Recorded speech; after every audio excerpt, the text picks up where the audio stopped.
language? Yes, This is a new ballgame in urban drilling.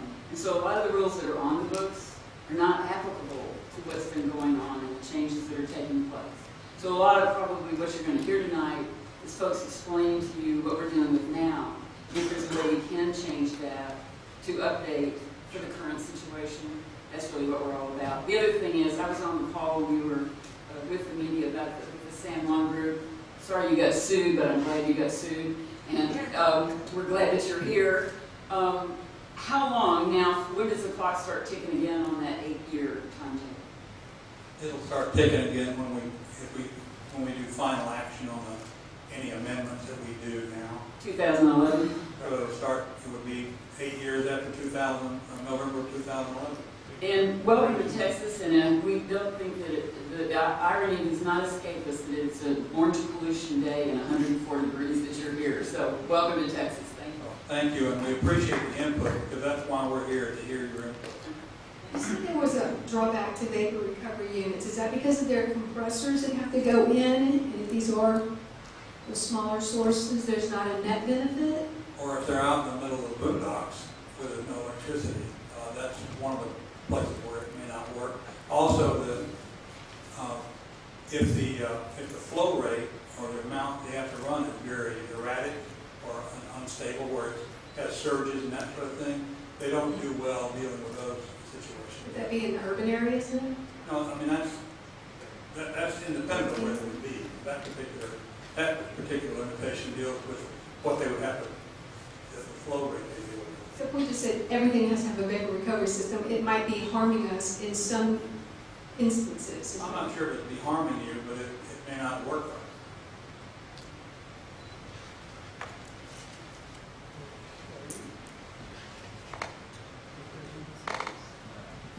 If there's no more questions about that, I think we'd like to go ahead and get to each of our speakers. And let me call the first two up if I could. And they are Mayor Calvin Tillman and Sharon Wilson. Please.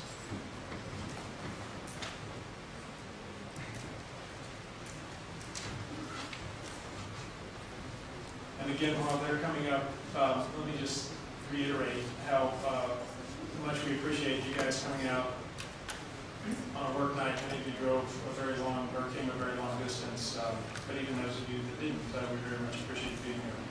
So, Mayor Tillman, if you'd like to start.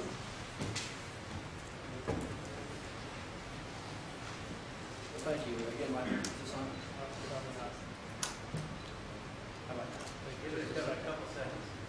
How about now? There we go. Well, thank you. My name is Calvin Tillman. I'm the mayor of a little small town in Denton County, Dish, Texas. Dish is located about 25 miles directly north of downtown Fort Worth, right in the middle of the Barnett Shale, on the edge of the urban sprawl. And we've been inundated with a lot of natural gas activities, production, wells, etc. We're home to 11 natural gas compression stations, 18 wells, 4 metering stations, 3 dehydration units, an amine unit, as well as a number of massive lines, natural gas pipelines. The town of Dish tried for a number of years to try and get some help from our regulatory agencies, and we did that without any success, so we took matters into our own hands and performed our own air study. That air study showed that we had chemicals in exceedance of the effect screening levels that was set by the EPA, including carcinogens and neurotoxins. This cost us 15% of our budget, cost the taxpayers of Dish this money, and I feel that that should have been done by the regulatory agencies who actually have oversight of this. When the data was released, our state regulatory agencies didn't even really know who had jurisdiction over that. It seemed to be a large matter of confusion. And so, due to this and due to the inaction, when we actually had our public hearing regarding this, I didn't even find our state regulatory agencies relevant in the discussion. I didn't even want to invite them to the meeting. I only did so because that was the only way the EPA would show up. There have been several studies accomplished since this time, both by the Texas Commission on Environmental Quality private sources, as well as the industry. And each one of those has showed exceedances of the effect screening levels, more specifically the long-term effect screening levels.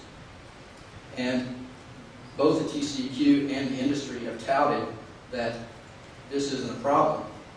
They have touted that they compared it to the short-term DSL, which is much higher. For benzene, for example, the long-term is 1.4 parts per billion, and the short-term is 180 parts per billion. Well, they had 6.5 parts per billion detected in Fort Worth, and the chairman of the TCEQ came forward and said that that was not a problem. As you know, the long-term ESL is based on 1 year. Unfortunately, we're coming up on a year since DISH did its first air study, so we are getting into the long-term effects. I was optimistic that maybe something would happen, and TCEQ installed a permanent monitor at DISH. And since that permanent monitor has been installed, there has been no exceedances on that monitor. I believe that we had a president one time who said, "Trust but verify," when talking about the Russians. And so I like that theory. So the town of DISH just recently ran a sample in close proximity to the permanent monitor located in DISH. The permanent monitor installed by the state of Texas in a 2-day period showed a high of 0.70 parts per billion for benzene. The town of DISH 24-hour canister, we put 2 of them out, showed a 2.26 parts per billion of benzene. Toluene was shown at 0.64 parts per billion. The town of DISH showed 25.9 parts per billion. Ethylbenzene was shown at 0.10 parts per billion, and the town of DISH shows a high of 4.17 parts per billion. I could go on through the rest of these if you'd like, but I think you probably get the message. TCEQ hasn't been forthcoming with the public, and this is something that they have grown accustomed to. And unfortunately, they have not been held accountable for withholding this information from the public. I think it's imperative that the EPA not only strengthen the regulations, but they need to ensure that those regulations are enforced. Once you know, you can't not know. You know, so we've got to do something about it.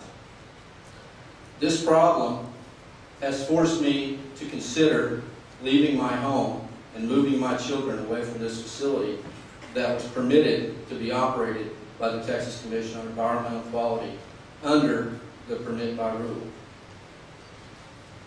I thank you for what you're doing here, and I will happily provide you with the lab results from our recent testing that shows the major discrepancies and the essentially intentional disregard for safety by our state regulatory agencies. Thank you.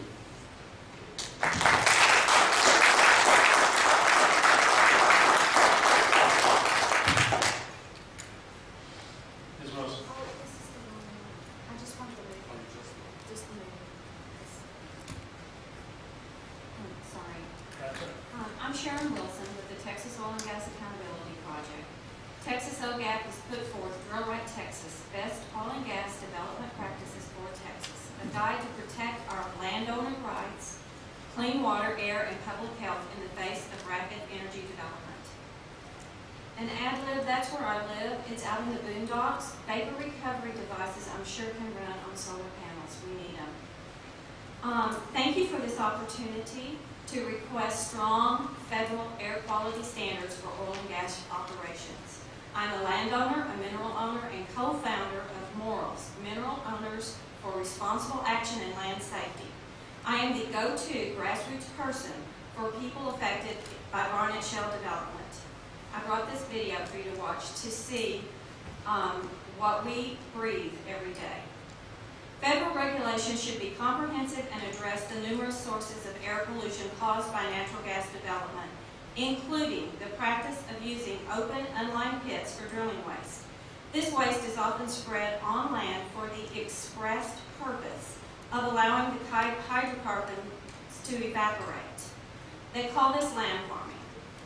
Please put public health first by requiring the maximum levels of emission controls available.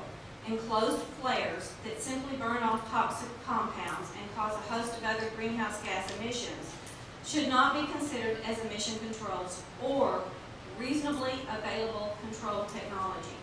Barnett Shale air is already unhealthy, so new regulations should apply to existing wells and facilities with no grandfathering.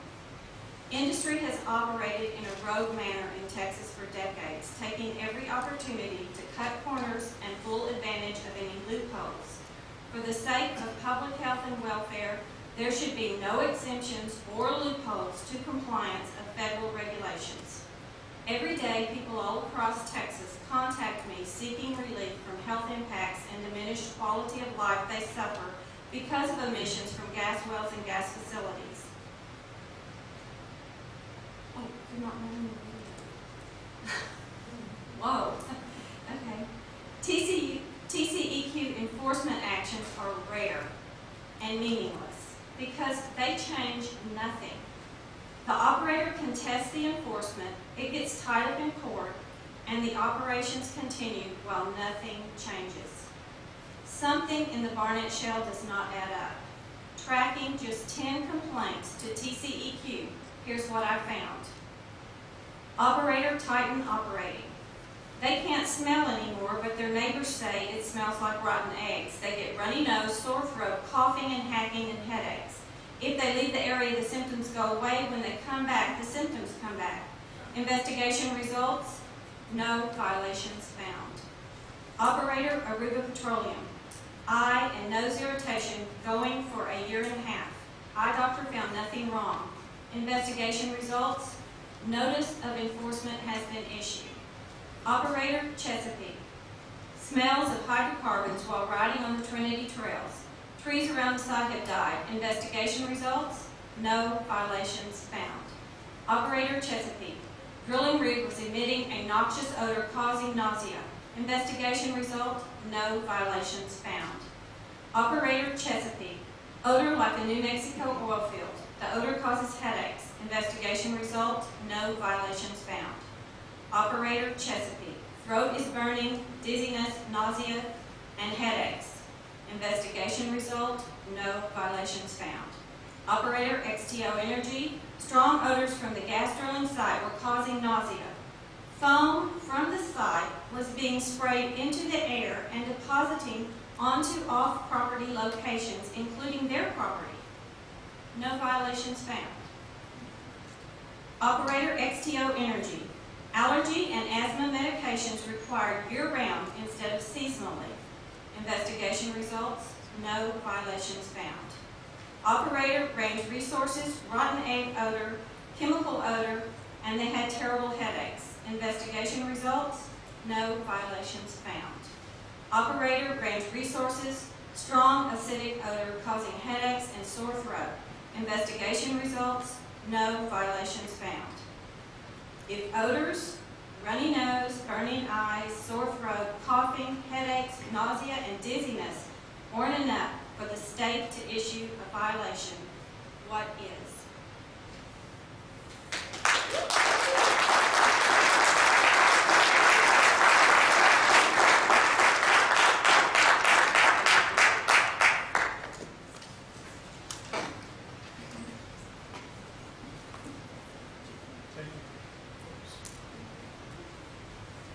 Thank you both very much. Since we started the video late, we can, Sharon, does it go on for long? We can leave it